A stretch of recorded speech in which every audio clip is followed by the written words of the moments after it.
Nightcast. Stephen Lloyd Gilbreth brings you the current news from the world today and how it relates to Bible prophecy. Understanding the end-time events leading to the peaceful world tomorrow. Ladies and gentlemen, Stephen Lloyd Gilbreth. Good evening, friends, and welcome to this July 19, 2015 edition of Nightcast. Really had a difficult time getting on the air tonight, friends, but we're finally here.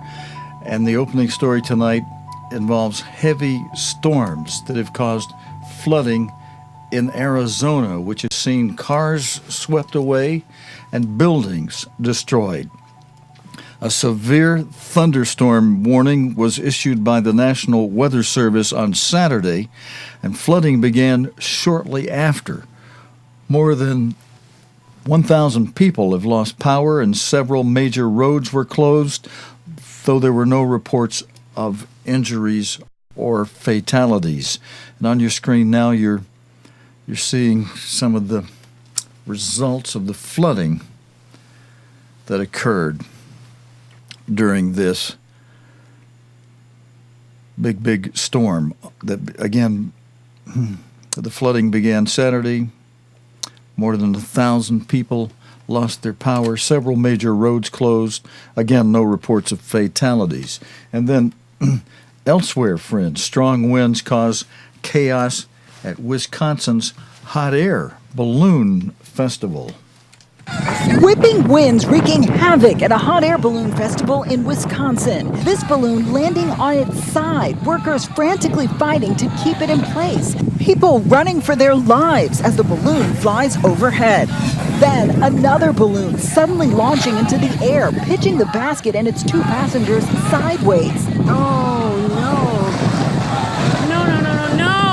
Overnight, we spoke to the man piloting that balloon. I got down in the bottom of the basket with the passenger, and I just told him, I said, you know what, if we stay in this basket, we will not get hurt. The balloon becoming a makeshift sail, dragging the SUV it was tied to, and then crashing into nearby tents. Susan Pantoja and her friends witnessing it all. My chest was pounding, and I was trying to get out of there as quickly as possible. Luckily, only minor injuries, but last year, a different story. We could see the two passengers inside of it. At the Mid-Atlantic Balloon Festival, 2 killed when their balloon rose out of control after catching fire. And in 2013, former NFL player Dante Stallworth and his fiancée shocked when their balloon crashed into live power lines. I literally thought I was dead the longest 2 or 3 seconds of my life. Overnight, the Waterford Balloon Fest releasing a statement about Saturday's near miss, saying it was skill and training that prevented this from becoming a much worse incident.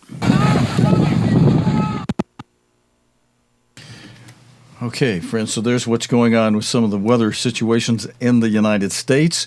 And this next news story, friends, there's a lot of things in today's news. Hundreds of stories I had to wade through and decide upon, and that happening on a day when we've got a lot of heat, excess heat here in this area where I am, and I was doing some outside and inside extra work today with a plumber that I decided to work with, rather than just hire a plumber that does it all.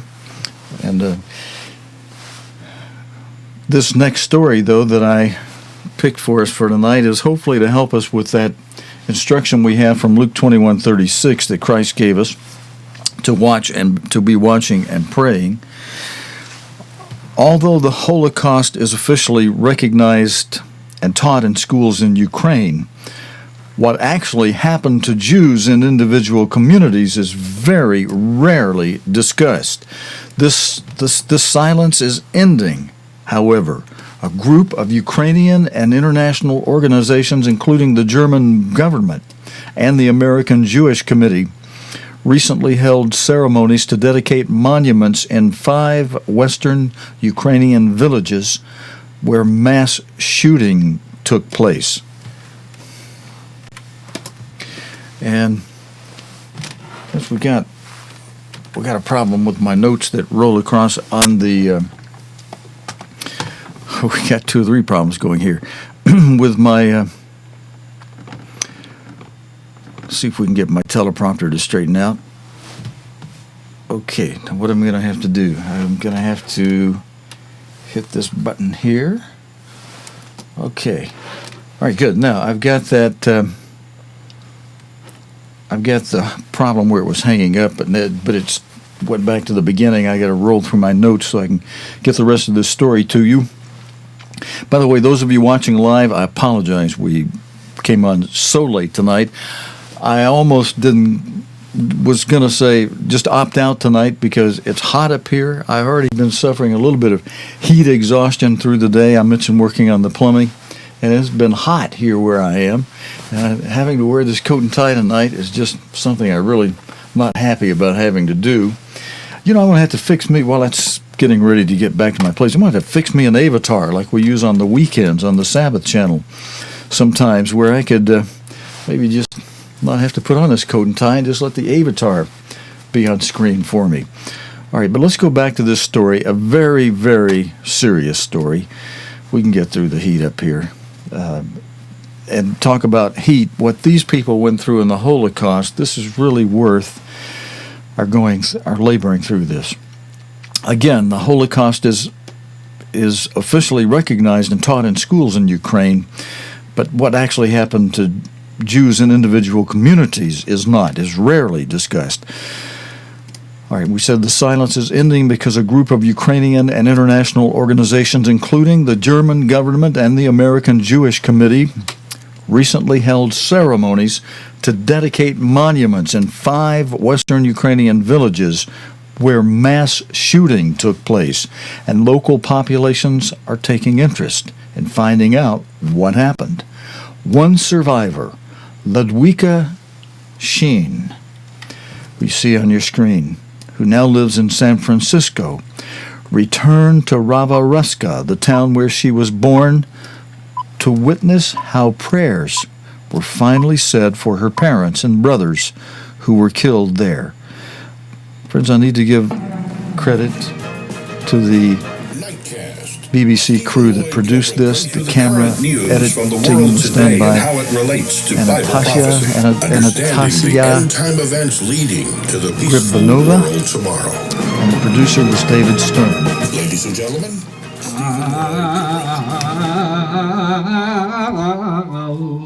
I feel I'm not here anymore. I feel I'm dead. I'm not alive. I feel, where am I? What am I doing here? What should I feel? What should I feel? Should I feel I'm happy to be? No, I'm not happy to be here. I'm extremely unhappy. I lost my whole family. How should I feel?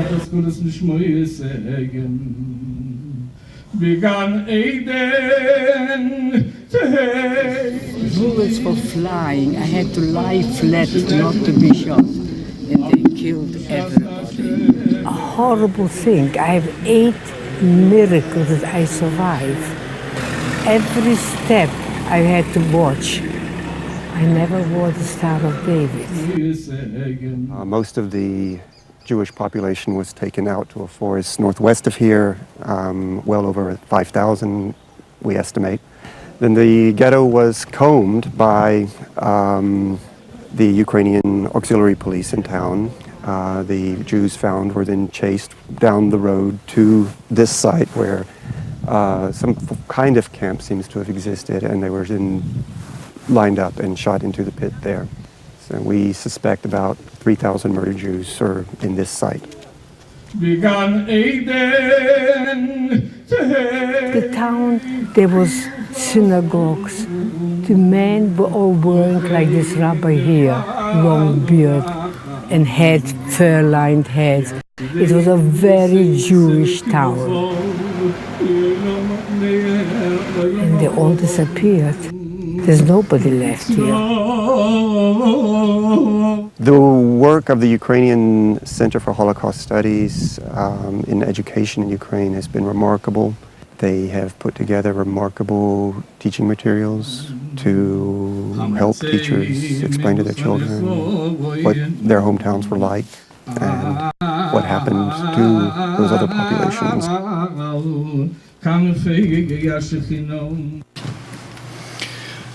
Okay, friends, and in our next story tonight, we go to what's been happening in Europe and Greece. Angela Merkel told ARD Television, ARD TV, that a major write-off of Greece's debt cannot happen in a currency union. German Chancellor Angela Merkel says she is prepared to consider further debt concessions to Greece once its latest economic reforms are worked out. That's the caption with this opening photograph for this news story.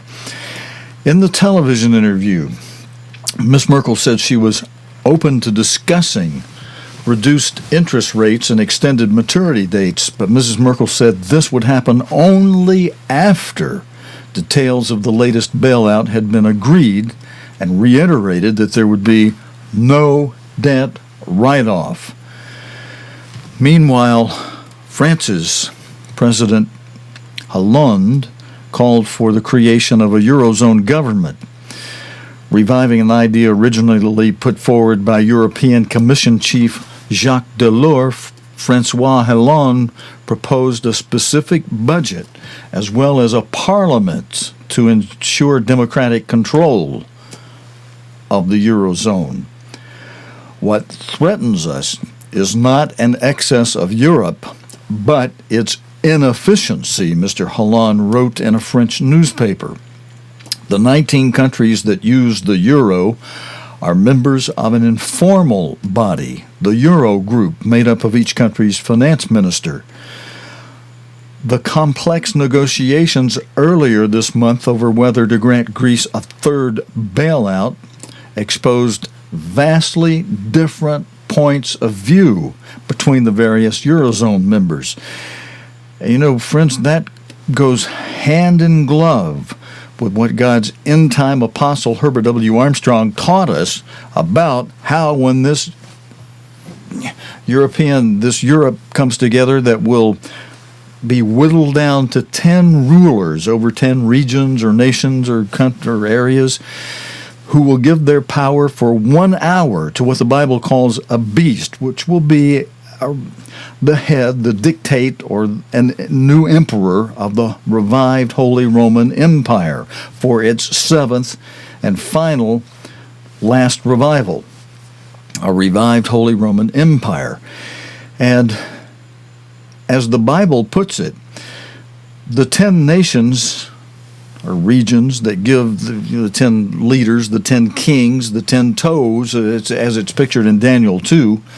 And let me come out for a minute, because we've got that statue of, I need to switch over to another switching bank so I can zoom out for our virtual studio shot that includes the statue of Daniel that we have. We've got him in two places, but we got him up above me and we've got him on the floor down here.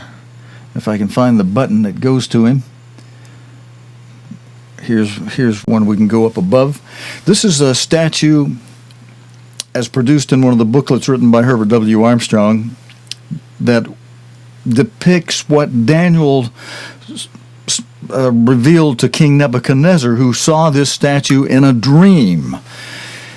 It scared the king, and he put all his magicians to death who couldn't tell him what this dream meant, and that was going to include Daniel. Actually, Daniel wound up saving those magicians because the king had said, if nobody can tell me, you all die. But Daniel, who gave the credit for the dream and the revelation of it to God, and that only God can. And King Nebuchadnezzar would not tell the magicians what the dream was. They said, "Oh, King, just tell us the dream. We'll tell you what it means." He said, "Oh no, I'm not crazy enough to do that. So y'all just make up anything and tell me anything if I tell you what the dream was. If you're really interpreting my dream, you tell me both what the dream was and what it means, and then I'll know you've got the real meaning behind the dream." Well, only Daniel was able to do that, and this statute, King Nebuchadnezzar himself, as Daniel explained to him, was pictured by the head of the statue. This head of gold represented King Nebuchadnezzar, and as we get down, and as the governments from Nebuchadnezzar move forward in time to today's modern era, when we get down to the feet and the toes, that represents these last days, and the toes for a time yet future, and just shortly ahead of us in the future. God said these 10 toes are composed of a combination of clay and iron, miry common clay and iron, which don't mix. Iron and clay do not mix. And the point of that, as God revealed it through Mr. Armstrong, is that these 10 nations, 5 on one, represented by 1 foot and 5 represented on the other foot, even within the east and the west, 5 from the east and the 5 from the west, they won't get along together. And all 10, of course, won't get along together. East and west rarely get along together. And then the 5 within the west and the 5 within the east won't get along. Like iron and clay don't mix, they just don't get along. And so you're hearing that in this current news story, where Mr. Holland is pointing out from his newspaper story that even though they've decided to grant Greece a third bailout, the whole process exposed, as Mr. Holland put it, vastly different points of view between the various Eurozone members. So there you are. They don't really get along together, but they do business together for the sake of their own interest in where they are, Europe, and their love for Europe. Germany, which is the largest contributor to the Greek rescue funds, has taken a tough line on Greece.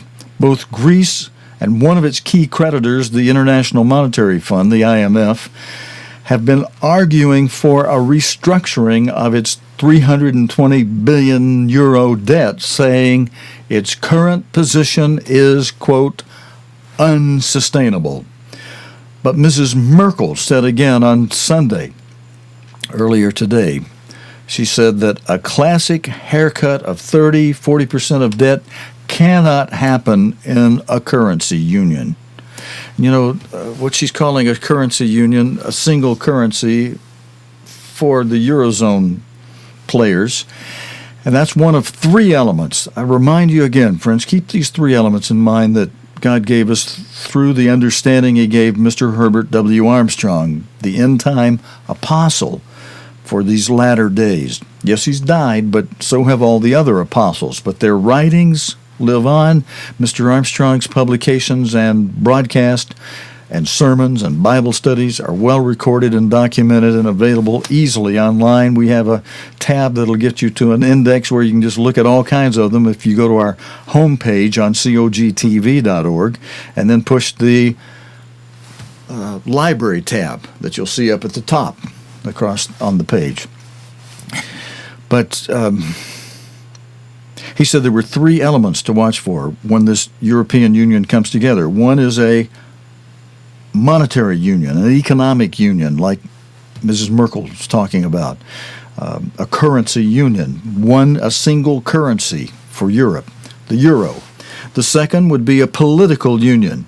Now they're struggling that together, and even though, as Mr. Holland pointed out, there are vast differences in the opinions from the finance ministers how things ought to be carried on, and of course even among all their prime ministers there's vast differences on things, and yet they force themselves together in a certain crisis that's yet to come up or may involve something in the news today will cause them to decide on a single leader among themselves, who will then revive the Holy Roman Empire because they'll engage the Pope in on it, and he will hold the coronation ceremony, most likely as it's been done in history over the past many centuries, of conducting that coronation ceremony and crowning the new emperor of the Holy Roman Empire in the Kaiser's Hall, the Emperor's Hall, located in Frankfurt, Germany, up on the second floor of the Romer building.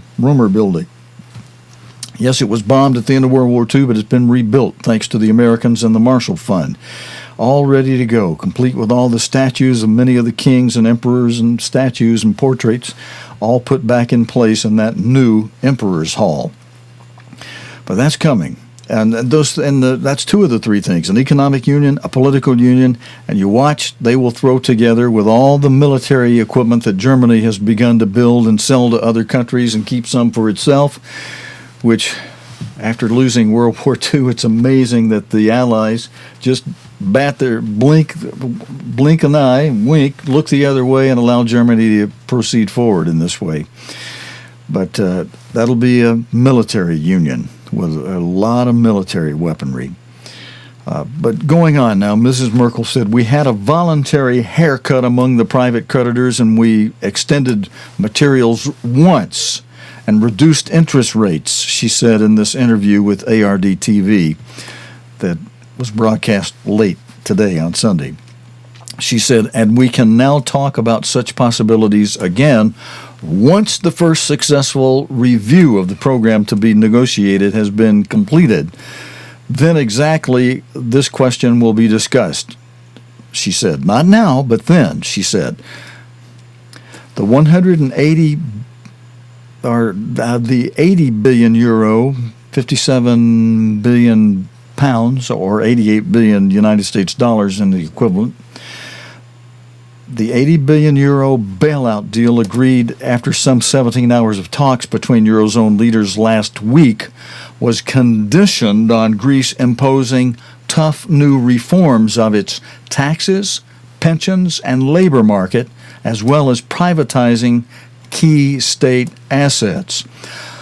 The conditions, which are harsher than those proposed by the Eurozone in earlier negotiations, angered many Greeks who called it a humiliation. Greece had been given, quote, a choice of being executed or capitulating, so said its former finance minister Yanis Varoufakis in a statement he made to the BBC on Saturday. Now, I've got video with Mr. Varoufakis. Let's go to that now.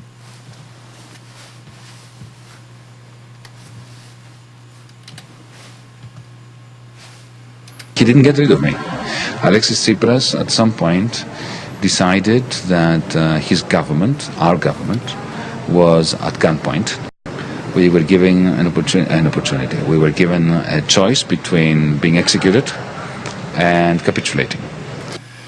All right, friends, now, apparently we only have audio on this. The video, for some reason, didn't come through, so I'll tell you what we'll do. I'll just put up our Nightcast logo as we play the rest of this video featuring the former finance minister for Greece, Yanis Varoufakis. And he decided that capitulation was the optimal strategy. I may disagree with him, and I declared that by resigning my post, but I understand precisely the very difficult position in which he finds himself. So we're completely united in lambasting the highly undemocratic and economically irrational policies of the European Union towards the government. Okay, friends, Mr. Varoufakis said it was a deal he did not believe in, but was the only way to, quote, avoid disaster for the country, and managed to get the necessary legislation approved by Parliament on Wednesday. As a result, the European Council has approved a 7 billion euro bridging loan, which will enable Greek banks to open tomorrow and enable Athens to repay debts to the European Central Bank and the IMF due also tomorrow. While Greeks may be able to withdraw 420 euros a week in one transaction rather than just 60 euros a day, the limit will effectively remain the same. Lutka Katseli, head of Greece's banking association, said, quote, capital controls and restrictions on withdrawals will remain in place, but we are entering a new stage which we all hope will be one of normality. And friends, we have video with a Greek tea shop owner that shows some of the impact and effect of what's happening. Let's see. Our video just locked up. Let's see. Is this going to play? Let's try it. Let's see. Looking back on the day Lucinda's world started falling apart. His bloodshot eyes, a classic sign of Ebola. When her dying brother Francis was turned away from a full treatment centre. Okay, friends, the video that I wanted to play of the Greek tea shop owner, all right, here we go. We've got it. Well, Tanya, these teas are from Sri Lanka. Stakis Papatheodorou has been selling tea for a quarter of a century, indulging a passion and building a family business. Green flavour teas. That's quite strong. These mixtures are from Germany. Everything he sells, he sources from abroad.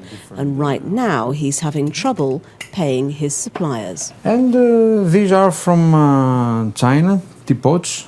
Recent restrictions on moving money around mean he's unable to transfer cash out of the country. We have no ability in importing anything. If this lasts for 6 more months, we will be finished. So you go out of business? No products, no business. How do customers pay for your Normally they pay in cash. The problem now is that we don't have enough clients. Economic activity has decreased very much. You feel around that very little people have hope for the future. That's a big problem. And friends, I hope you'll be praying for the people in Greece as Christ instructed us in Luke 21:36 to watch world events that relate to the 4 seals that precede the 5th seal, the Great Tribulation. And he said, if you will watch and if you will pray from the bottom of your heart, that's what he was saying when he said, pray always, pray with all of your being. And don't forget about it when you're off your knees. Pray always. Be thinking about what's going on. Be sober-minded, because we're facing a situation where as the world plays and as they pass legislation for gay marriages, which is not a marriage at all according to God, who created and instituted marriage to be from the creation. He instituted it to be between a man and a woman, male and female, created he then. We were not evolved from monkeys.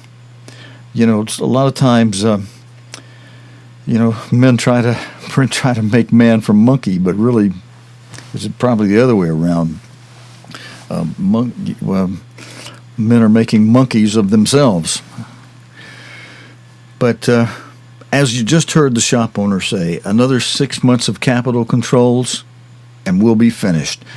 Friends, I hope you'll think about it in terms of, could this happen to us here in the UK, the United States, other nations around the world? Yes, it can, and very likely we'll begin to see some of that perhaps even this year. But the owner of the Athens-based tea shop, Stakis Papatheodorou, his family-run business depends on imports that are increasingly difficult given the current cash restrictions. He was speaking with BBC's Tanya Beckett in this interview that he gave. Friends, for our last story tonight, I want to go to a story that will hopefully, if some of the previous stories didn't give you some good ammunition for your prayers for tonight before you go to bed, maybe this one, maybe this next story will. Let me get it queued up.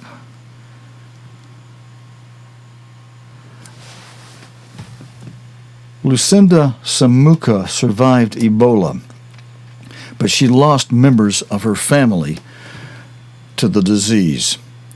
The outbreak of the virus in West Africa has killed more than 11,000 people in the past year, but at least 16,000 have been infected and survived. Tulip Mazunder reports for our closing story tonight, friends, reports from Sierra Leone. Looking back on the day Lucinda's world started falling apart. His bloodshot eyes, a classic sign of Ebola. When her dying brother Francis was turned away from a full treatment centre. That Sunday, at the height of the outbreak, we filmed Lucinda's family's desperate situation. What is the government doing for us? We are dying, people are dying. What is the government doing for us? We don't know. It was so sad, so I feel each time I talk about that, I feel the emotion. You know, it's not easy. Francis was seriously ill at that moment. You just press it into your hands and wash, and 5 gloves for all of you. With nothing to protect themselves with at that time, they were all at risk. The family are leaving now. They're not sure where they're going to go to yet. They are completely and utterly bewildered. We go different hospital. They said there was no bed. So by the end of the day, we lose Francis by then because there was no care. Francis's infection set off a chain of death, killing 2 of his brothers in the car that day. His children and his parents also died. Lucinda, too, was infected. They wanted to take me to the mortuary. They already wrapped me with the bag. They used to wrap people that are dead in Ebola. But then I came back to life. You must be a very strong person to come back from that. Yeah, I have confidence that I will not die. Lucinda now helps run a survivors group. We have so many survivors in our midst that are blind because of the side effect, that is the post-Ebola syndrome. As Sierra Leone tries to move on, there are still many unknowns for the thousands who've recovered from Ebola. Research is underway, including looking at whether male survivors could still be transmitting the virus through sexual contact. Health officials say the recent re-emergence of Ebola in Liberia probably came from a survivor. After coming back from the brink of death, Lucinda says she faces another battle: isolation and stigma. It's not really easy. It only takes the grace of God to live. Ebola will not kill me, never. I'm just doing that to encourage myself that all is not lost. Tulip Mazunder, BBC News, Freetown. Friends, that's it for this Sunday night report. God willing and the creek don't rise, we'll be back again tomorrow night here on Nightcast for the day's current news related to the Bible and prophecy. Until next time, your host, Stephen Lloyd Gilbreth, saying so long and good night, friends. You have been watching Nightcast with Stephen Lloyd Gilbreth. Nightcast can be seen Sunday through Thursday nights here on COGTV.org. Tonight's program is also available anytime on demand in the COGTV.org video archive.